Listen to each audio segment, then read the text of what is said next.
Hey, good morning, everybody. It's Dr. Rick checking in on you. It is Monday, January the 1st. It is New Year's Day. It is the beginning of 2024. There's a lot of excitement flowing around. There are a lot of ideas and thoughts, wishes, hopes, desires, new commitments, and New Year's resolutions. There's all these things going on that happens every year at this time when 96% of it never comes to fruition. And it's a shame, but it's the reality. And the thing is, in order to have something different, in order to have something new, in order to get something different, you have to do something different. You have to do something new. You have to change.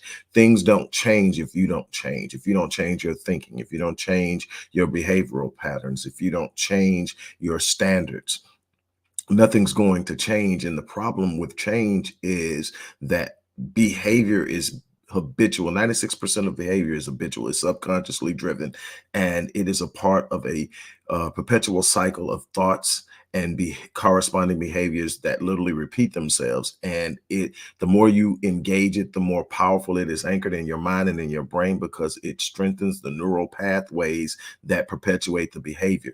And if you don't understand how to change that, you will go over and over again. Your desire is to change. You know there needs to be a change, but change won't happen. There is a process that you have to go through. And I want to give you some insight. I'm going to give you three real quick, brief, powerful keys to change. But I literally is what I do is I help people change. I help people become better. I help people improve in the areas of a life in which they struggle. Or in some instances, I help them improve in areas of life where they thrive, but they know they can be doing better. Whatever the situation, it is a systemic practice of doing certain things. And I'm going to share that with you briefly. But what I want to point you to before I get started on this is the description box. I have significantly reduced the number of people I work with on a one-on-one basis over the course of the year, focusing on other methods of teaching, engaging, and helping people through information, through workshops, symposiums, and retreats, and a bunch of other things where I can help more people, but still one-on-one. There's no substitute for it. It's just the problem is only so much time in a year. So it's only so many people I can help, but I still love it. It's my passion. In the description right now is an opportunity to work with me for a year at a fraction of the cost. To work with me for a year annual is normally anywhere from $13,995 to $15,000. However, matter of fact, I'll put the link in the chat for you guys to go check out what it's like to work with me, what I do, what I don't do.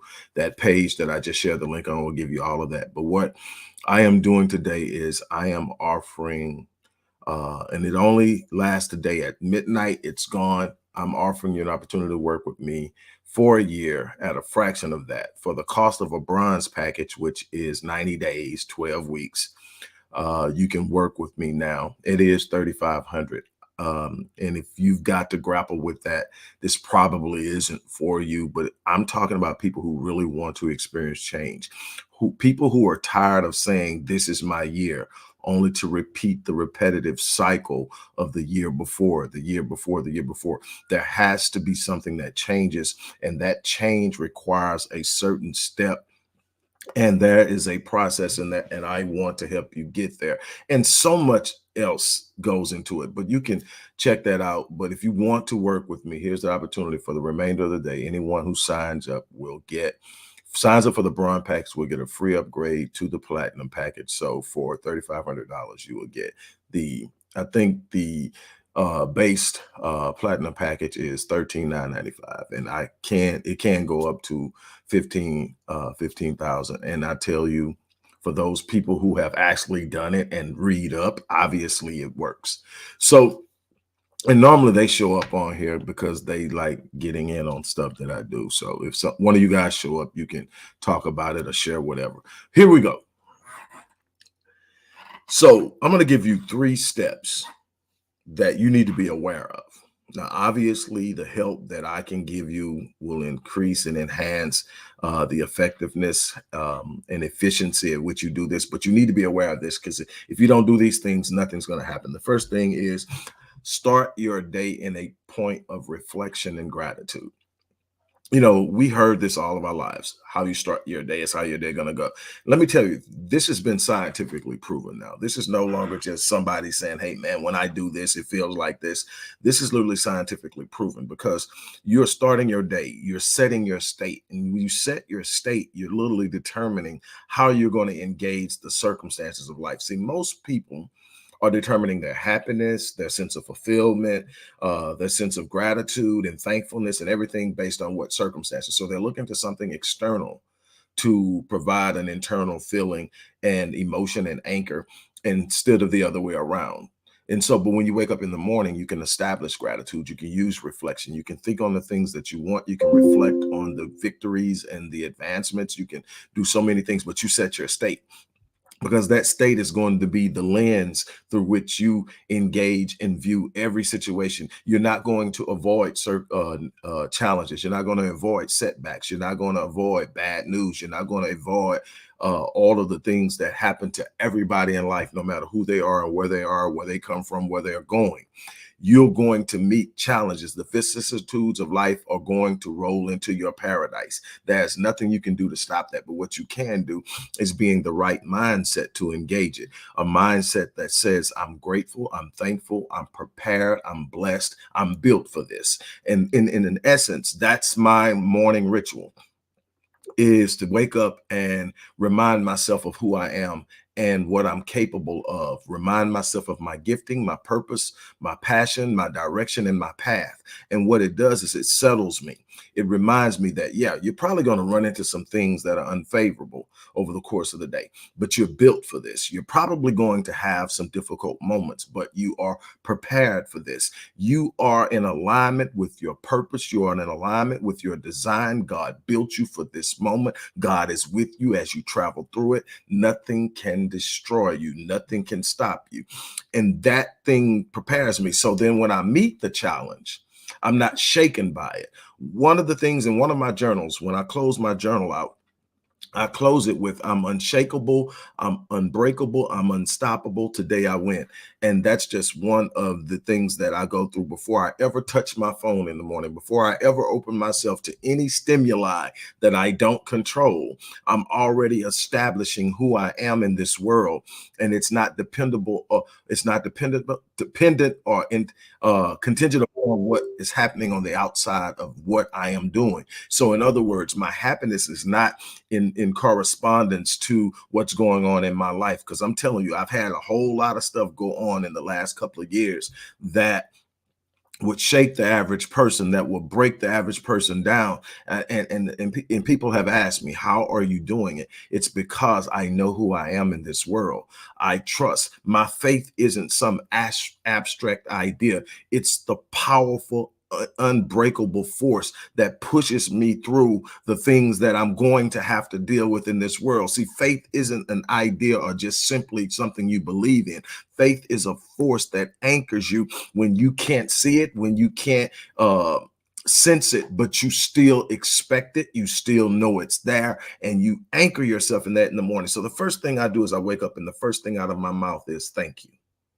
The second thing out of my mouth is I am immensely grateful for this moment. Why? This moment represents potential. This moment is still being lived. I can make choices and decisions in this moment. Matter of fact, I can make choices and decisions in this moment that can overcome poor choices and decisions in the past. In other words, I don't have to mortgage my future in order to pay for my past. I simply have to become a better version of myself, make better choices, and I continue to grow and rise. I don't place the demand of perfection on myself. I search for excellence. But in searching for excellence, I hold a standard of being better every day. I'm trying to get you to understand that there's a path to this thing that you want this year. And just saying it and wishing for it won't deliver it, but you have within you the very thing you need to make it happen. The next thing is you need to consciously manage your thought patterns. Man, I wish I could spend a whole hour on this right here. Consciously managing your thought patterns over and over again throughout history, in ancient literature, including the Bible. You're told to guard your hearts and minds. When we talk about hearts and minds, we're talking about the conscious mind and the subconscious mind. We talk about the heart, we're talking about the seat of the soul, the thing that governs 95 to 96% of your behavior. We now refer to it more often in scientific methods as your subconscious, but it is the very thing that flourishes. You, over the course of the day, will you will have experienced over 70,000 thoughts in your subconscious. Your conscious mind will not be aware of what 96% of it, but it's still governing your behavior. You're doing most of your life, you're living most of your life on autopilot. Well, what you engage habitually in your thinking, you will experience habitually in your life. Your thoughts are creating your experiences. As a man thinketh, so is he. Your thoughts are the seeds of your destiny. You are literally living out your previous thoughts. So then what do? You have to be aware of your thinking. You have to be consciously aware of your thought patterns. What are you thinking? Because here's the problem. Every thought uh, creates and strengthens neural pathways in the mind, things that hold memories and guide behavior. So this neural pathway is going to determine how much time, energy, and effort you give it. If all you focus on is negative thinking, not only are you strengthening the negative idea and the emotions attached to it, which means 9 times out of 10 you are triggering your body to release negative chemical. You're going to have a chemical reaction to every thought. You're going to have an energy reaction to every thought. And when you're engaging constantly in negative thinking, you are literally triggering your body to what? Release cortisol, adrenaline, because negative thinking ends up being worry, strife, anger, stress. All of those things are in the stress response, and it will trigger the release of cortisol, which in short bursts will help you fight off, run away from danger. But in long bursts of perpetual thought processes and perpetual states, it drains you of physical energy. It drains you of emotional energy. It starts to attack your organs. It attacks your immune system, and it breaks you down. There's literally 100% scientific truth in the statement, worried to death. You literally kill yourself by constantly engaging negative thoughts. Crazy thing is, we have learned in studying that at least 40% of what you're worried about happening never even happens. Another 30% happens, but it's nowhere near as devastating as you thought it would be. You overcome it, you win, you get better by it. And so it breaks down to roughly about 8% of what you're worried about is really truly a threat. But literally, you're spending your time in a perpetual state of being threatened, and that chemical reaction is produced. Now, here's the flip side. If I decide I'm going to engage positive thoughts, I'm going to sit up, and even if things aren't going right, I'm going to think about what it looks like when it goes right, because things change and I have the ability to change the things in my life. So what does a positive thing look like? What do I want it to look like? And I engage those thoughts. I speak those words, because out of the abundance of what? The heart, the mouth speaks. And my self-talk becomes a program that my brain runs. I'm literally reinforcing a new idea. I'm creating a new neural pathway that will trigger chemical responses that will produce hormones and neurotransmitters like dopamine and serotonin and endorphins that will make me feel better, that will provide me with more energy, that will give me a sense of focus and hope. And it will also put me in a state of healing. It's in the positive thoughts. It's in the creation of a better environment, mentally, emotionally, psychologically, and proximal, that I trigger the ability of my body to heal itself. God designed us to be self-healing, not just because of what we eat, because of the environment that we are constantly engrossed in. When I done my study on multi-generational transmission of trauma, to study what that looks like and how it comes about, the world of epigenetics came to me. And I've been studying epigenetics now for more than 2 decades. And what I can tell you is a vast majority of the diseases and illnesses, including cancer and lupus and so many other things, are environmentally driven, more than your diet, more than proximity, more than genetic history. Your environment, when you create an environment of healing, you heal. When you are in a positive state of mind, there's a reason why you're constantly reminded in the Bible to guard your hearts and mind, govern your thoughts. Paul said to the church in Corinth, hey, look, we walk in the flesh, but we don't war according to the flesh. For the weapons of our warfare aren't carnal.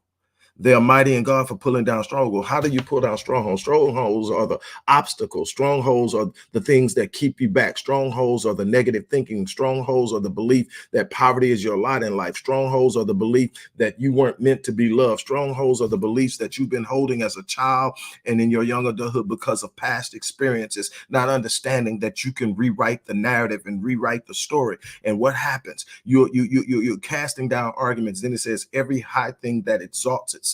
Everything. That's the people that are telling you you can't do this. That are people are telling you you aren't smart enough for this. That's the people telling you you aren't big and strong enough for this. All of that stuff, I'm casting it down. I'm pushing it aside. You had your chance. You didn't do it. Pushing it aside. You made that poor decision. You don't get, I'm pushing it aside. And then it says what? Bringing every thought into captivity. What?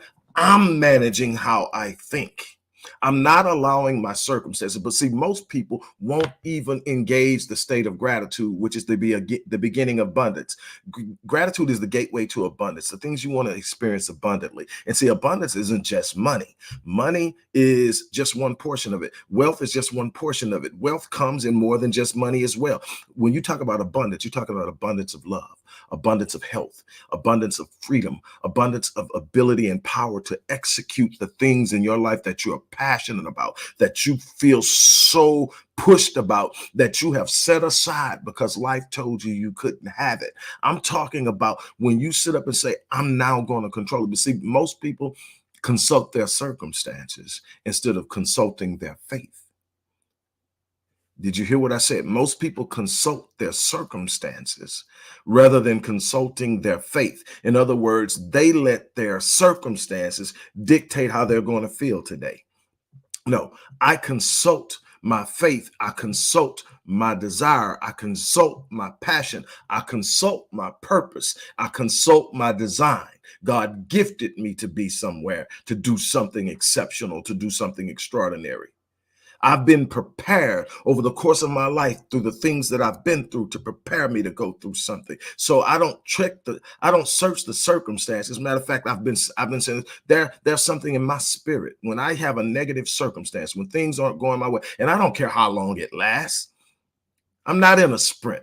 I'm going to the finish line. And sometimes it takes longer to get where you're going because of some of the things you got to go through. And I talked about this with some brothers on yesterday, man. We sat down and we had a very powerful conversation about being better men and about growing and about doing the things we need to do to be better representations of God.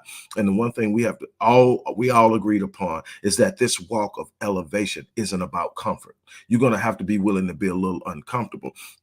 But there's something in my spirit that disagrees with my circumstances when my circumstances don't align with my destiny. I don't let my circumstances dictate to me how I'm supposed to feel. See, no, I know where I'm going. People are looking at me and say, man, but this is going on. That's going on. That's going on. You just lost this. You just lost that. You just went this. This didn't go through. That deal fell through. All these things that life will sit up and start trying to throw at you to try to convince you can't win. And you're sitting up here and you got this smile and you got this exuberance about how you're moving. And so you focusing on where I'm at. I'm already living at where I'm going. My mind has already showed me the breakthrough. I can smile because I know this is actually getting me to where I need to go. The very definition of destiny means that the more you try to stop it, you only ensure that it happens. The thing is, most people quit before the breakthrough. You've got to be aware of your thinking. Finally, you need to reevaluate your circle of influence. One of the things that my 11th grade teacher, English teacher, who played a major role, her along with my journalism teacher, my football coaches, but definitely this lady, and she would just constantly stay on me. She was my 11th grade teacher, but she had been aware of me since the 9th grade, and she just stayed on me constantly. Every time she saw me, she was on me. And at the time, sometimes I go like, oh my God, here she comes. And then I start to pick up, she sees something in me She doesn't have to do this. She doesn't have to go the extra mile. What is it? But something she told me one time when she saw me hanging out with one of my buddies from the hood, she said, "Hey, I don't want to see you with him anymore." I said, "That's my friend." I said, "Association brings about assimilation." What we know is that you're going to be the average of the 5 people you spend the most time around in income, in value, in character, in integrity. That's just this thing. You people are we there's this interchange of energy. This very thing we were talking about, I was talking about earlier, with your thoughts. Your thoughts produce energy and chemical reactions. This energy that's produced can be measured on a Hertz scale. It's real. Whether you're angry, bitter, worried, stressed, 200 hertz, 250 hertz tops. Whether you're in a state of gratitude, 500, 550 hertz tops. If you're in a state of love, 600, 650 hertz. If you're in a state of revelation where you're actually open to receiving new ideas, new information, new hopes, you're at 750 hertz, and this is where you begin to be able to literally hear God. And one of the reasons why people's prayer lives are so ineffective is they're praying from fear, praying from worry, praying from stress. You'll get emotional, you'll get passionate, you'll go hard in the paint in your prayer closet, in your prayer room, in your prayer space, in your car to work. But if you don't understand how to get to where you need to be in order to truly get the answer, it often turns out into an exercise of futility. And then you start to get what's called learned helplessness. After a while, you just start to say, it's God's will. Obviously, it's God's will to be. No, God doesn't want anything bad for you, but there's a process of faith execution that has to transpire. There are some things that you have to be able to do in order to achieve certain things. See, anybody can operate off the status quo, the default of average. But there's nothing average about God. So there's nothing average about God's design. You are a part of God's design. So if you're functioning in a state of average or below average, it's not God's will. And don't ever receive that. Don't ever let anybody speak that on you.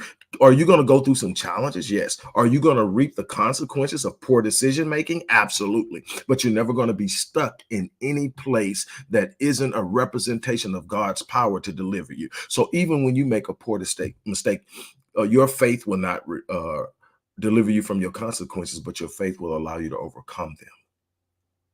And that's the thing that I want you to understand. But if you're in a circle of people who are negative, a circle of people who have no vision, a circle of people who have no aspirations to do better, a circle of people who are just simply happy being in the box, complaining about all the reasons why they're in the box, you will never get out of the box because there's a constant push of recycle excuses of why you can't make it. And what I want you to understand is that if you're going to make it, there has to be no 0 days, no excuses, meaning that every day you wake up and you take a step closer to where you're trying to get. And some days it's going to look like you're not making any progress. Some days it's going to look like you're being pushed back, but you've got to be persistent, whether it's in your finances, whether it's in your relationships, whether it's in your career, whether you're trying to start a business. And I'm going to tell you something. Running a business is something I think everybody should be able to do because it gives you the ability to control your own destiny. But I must tell you that it is not for the weary. I mean, for the weak. It is not for the people who are not willing to get punched in the gut. It's not for the people who are sitting up and want something to show up exactly when you think it's going to show up. You got to be willing to sit up and go. You got to trust who you are. You got to put in the work. And that's with anything else. But what I'm telling you is, you've got to be willing to be around people who are going where you're going or already there. Now, it's okay to have a couple of people in your circle who aren't quite where you're at, but who have the same love, passion, and desire to get where you're trying to go. You go as you're being pulled by those who have already preceded you, you pull a few with you, but you can't be hanging out with everybody that's got excuses. Excuses love to support one another. You know, hey, man, we were born in the hood. Man, my daddy wasn't there. Man, I had a single mother. Man, and all these things start to become this cycle of reasoning of why I can't do it. And it never comes to bear that this is on me. I'm accountable for me. I'm not accountable for what I was born into, but I am accountable to God for what I become. The people I work with come to me because they know something's on the inside that they need to get out. They know that there's something better than what they've been experiencing. They know that if they could just get a look, the thing is, there are some people that have actually become embarrassed for their dream. Why? Because they've been talked down, and that's not being realistic. That's just prideful. That's just all these different things people say because they can't see theirs, because they've relinquished theirs, because they've bought into the idea that there are just certain people that just need to sit over here and be happy with what they have. But that's not true. That in the theology of understanding God's design, that's not true. Nothing good should be withheld from you. But then there's a process of moving through this thing. You don't just get to wish for it and have it. There's a process of preparation. I've said this all the time. Process always precedes promise. The problem with the people in today's culture is they want the promise without the process. They wanted to just be there because they said it's supposed to be there and because they feel it belongs to them. No, you've got to go through the process. Why? Because the process is preparatory. It prepares you for the prize. It prepares you for the promise. You need to get some people around you that see the gifting in you. Get some people around you that see the greatness in you. Get some people around you that when you light this fire, this new fire of passion will fan your flames. Get some people around you that will hold you accountable to what you say you're going to do. Get some people around you that will tell you when you're moving in the wrong direction. You need a circle of people that will pour into you. You need a circle of people that will sit up and say, hey, look, you said you were going to do this, you're not doing. Hey, you think that's the right way to go. You need those people. But even in correcting you, you can see their love for you because they'll follow it up with, hey, I know you're better than that. I know you can do this. We got this. What do you need me to do? You need those people. And if you don't have those people, you need to rethink it. Yes, family has its place. Love your family, deal with your family, but your family was what you were born into. Your circle is what you build. It's what you create because it's what's going to compel and think about it. In the Bible, it said Jesus did no great deeds within his home. Why? Because they had already pegged themselves that he was just the carpenter's son. He did no great miracles in his own. Why? Because the miracles were about the faith of the people, not the power of God, of Jesus. Go back. Every time he heals somebody, he says, according to what? Your faith, you're healed. Because of your faith, you're healed. In other words, their lack of faith, because they didn't see anything but a carpenter's son, limited the things he was able to do in their lives. That's the potency of faith. It's not so much the person that you're going to, it's what you believe. What you believe is going to set your state. So those are just three things. And again, this is a cycle of doing this. This is a perpetual thing. I tell people all the time, 30 days of doing this consistently creates new habits. It can be done in as little as 21 days. But I like to give the number 30. You do it 30 days straight, you create new habits of thought, new habits of behavior, new habits of perspective, and things start to change. But you have to be willing to change you. There's no other way around. If you don't change you, the way you think, the way you look at things, the people you hang with, the way you talk, your self-talk, the way you talk about life, your perspective about money, your perspective about relationships, your perspective about marriage, your perspective about career and business, all of that has to change for the situation to change. You can never receive the promise without going through the process. Change is a part of the process. I hope that I shared something with you that can bless you. I hope that it invigorates and empowers you. If you look inside the description box, if you want to work with me for a year, here's your chance to do it at a fraction of the original cost, as I explained in the beginning. If you look in there, you can now, until midnight tonight, you can pay for the bronze package, which is a 12-week package, which is my most popular package. But believe it or not, my platinum package is the next popular package. And normally it's people who have purchased the bronze package who ends up going to the platinum package. But right now you can actually purchase the bronze package for today only, and you will receive the full year of working with me. I have a 99 point, what, 97, something like that percent uh, success rate. All but one client has completed, successfully completed. And I think that's remarkable, but it's a combination of my commitment. It's a combination of I work with people who are committed, and it's not giving up. So if we get to a year and we're not there, we get there and it's on me. If we point now, we set new goals, that's a new adventure, but we're going to get you to the goals we set. That's the way I work. That's the way I deliver. Something my grandfather taught me, and then I'm done. He said, man, always leave the room in a better situation than you found it. Fill your space, and you fill your space by always delivering more than you promised. And on that note, I am getting ready to get out of here. I hope to get a chance to work with some of you guys. But if nothing, take this, share it with other people, empower people. But you will not get anything different than you got in 2023 if you don't change. You have to make 2024 your year. And it's a consistent, minute by minute, day by day process. On that note, as I always say, I live my life on full so that when I leave this place, I die on E. Now, I challenge you to do the same thing. On that note, I'm out of here. You guys have an unbelievable remainder of your New Year's Day.